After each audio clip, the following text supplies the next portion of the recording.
जय श्री राम। आइए आगे सुनते हैं श्रीमद् भागवत महापुराण में। तुम मुझे भूत, इंद्रिय, गुण और अंतःकरण से रहित समझते हो। इससे जान पड़ता है यद्यपि देहधारी जीवों को मेरा ज्ञान होना बहुत कठिन है, तथापि तुमने मुझे जान लिया है। मेरा आश्रय कोई है या नहीं, इस संदेह से तुम कमल नाल के द्वारा जल में उसका मूल खोज रहे थे, सो मैंने तुम्हें अपना यह स्वरूप अंतःकरण में ही दिखलाया है। प्यारे ब्रह्मा जी, तुमने जो मेरी कथाओं के वैभव से युक्त मेरी स्तुति की है और तपस्या में जो तुम्हारी निष्ठा है, वह भी मेरी कृपा का ही फल है। लोक रचना की इच्छा से तुमने सगुण प्रतीत होने पर भी जो निर्गुण रूप से मेरा वर्णन करते हुए स्तुति की है, उससे मैं बहुत प्रसन्न हूँ। तुम्हारा कल्याण हो। मैं समस्त कामनाओं और मनोरथों को पूर्ण करने में समर्थ हूँ। जो पुरुष नित्य प्रति स्तोत्रों द्वारा स्तुति करके मेरा भजन करेगा, उस पर मैं शीघ्र ही प्रसन्न हो जाऊंगा। तत्ववेताओं का मत है कि पूर्व तप, यज्ञ, ज्ञान, योग और समाधि आदि साधनों से प्राप्त होने वाला जो परम कल्याणमय फल है, वो मेरी प्रसन्नता ही है। विधाता मैं आत्माओं का भी आत्मा और स्त्री पुत्र आदि प्रियाओं का भी प्रिय हूँ। देह आदि भी मेरे लिए ही प्रिय है, अतः मुझसे ही प्रेम करना चाहिए। ब्रह्मा जी, त्रिलोकी को तथा जो प्रजा इस समय मुझ में लीन है, उसे तुम पूर्व कल्प के समान मुझ में उत्पन्न हुए अपने सर्व वेद में स्वरूप से स्वयं ही रचो।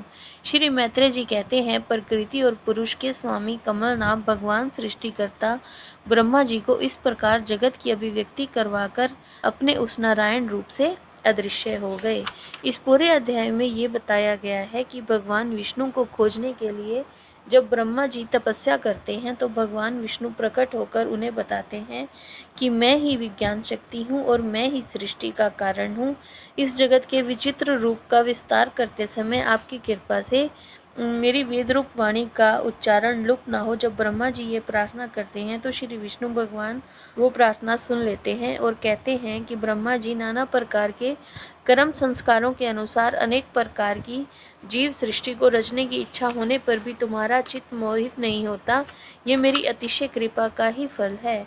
जिस पर मैं कृपा करता हूँ, तो उसको ये समझना चाहिए कि मैं उससे प्रसन्न हूँ, और मैं उससे प्रसन्न तब होता हूँ जब कोई भी निर्गुण रूप से मेरे वर्णन करते हुए स्तुति करता है, चाहे सगुण रूप से करे या निर्गुण रूप से, मैं उसकी श्रद्धा देखता हूँ। जो भी मेरी कथाओं के वैभव से मेरी स्तुति करता है और तपस्या में जिसकी जो निष्ठा होती है, वो भी मेरी कृपा का ही फल है।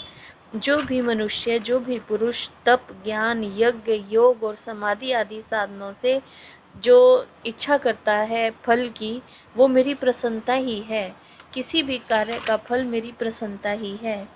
ऐसा सुनकर ब्रह्मा जी भगवान को नमस्कार करते हैं और भगवान उन्हें सारी वार्तालाप करके प्रकृति और पुरुष के स्वामी उनको अपनी अभिव्यक्ति करवाकर अदृश्य हो जाते हैं।